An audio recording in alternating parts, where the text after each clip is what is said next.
ఈరోజు ఒడ్డెర్లు ఈ రాష్ట్రంలో 35 లక్షల మంది జనాభా కలిగి ఉన్నారు. కానీ ఈరోజు ఒడ్డెర్లను ఇంత దారుణంగా మోసం చేస్తుందని చెప్పేసి ఈ రాజకీయ పార్టీలను భావించలేదు. ఎందుకంటే వెనుకబడిన కులాలు అభివృద్ధి చెందాలంటే కేవలం రాజ్యాధికారంతో సాధ్యమవుతుంది. కాబట్టి ఒడ్డెర్లు స్వతంత్రం వచ్చి 75 సంవత్సరాలు అవుతుంది. ఎక్కడే కానీ రాజ్యాధికారంలో అవకాశం కల్పించలేకపోవడం ప్రధాన పార్టీలు ఏదైతే ఉన్నాయో వైఎస్ఆర్సీపీ, టీడీపీ మరి నమ్మించి ఈరోజు పార్టీలకు ఊడిగం చేయించుకొని మాకు అవకాశాలు కల్పించలేకపోవడం చాలా బాధాకరం.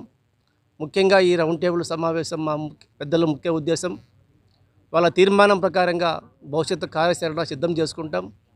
ఎవరైతే మాకు అన్యాయం చేశారో ఆ పార్టీలకు వచ్చే కాలమే సరైన బుద్ధి చెప్తాం.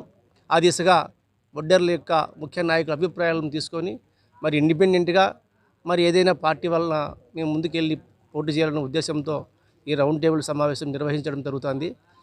అదేవిధంగా ఒడ్డెర బిడ్డ ప్రతి ఒక్కరూ కూడా మన కులానికి జరిగిన అన్యాయం, మన కులాలకు జరిగిన నష్టం పైన ప్రతి ఒక్కరూ ఆలోచన చేసి రేపొద్దున భవిష్యత్తులో ఒడ్డెర బిడ్డ స్వతంత్రంగా కానీ మరి పార్టీ అభ్యర్థిగా కానీ పోటీ చేస్తే మీ యొక్క అమూల్యమైన ఓటు ఒడ్డెర బిడ్డకు వేసి మన కులానికే మన ఓటు మన కులానికి అనే విధంగా ముందుకు పోతే ఖచ్చితంగా భవిష్యత్తు తరాలకు మన కులం అభివృద్ధి అవుతుంది రాజకీయంగా, ఆర్థికంగా అని చెప్పేసి నేను బలంగా నమ్ముతున్నాను.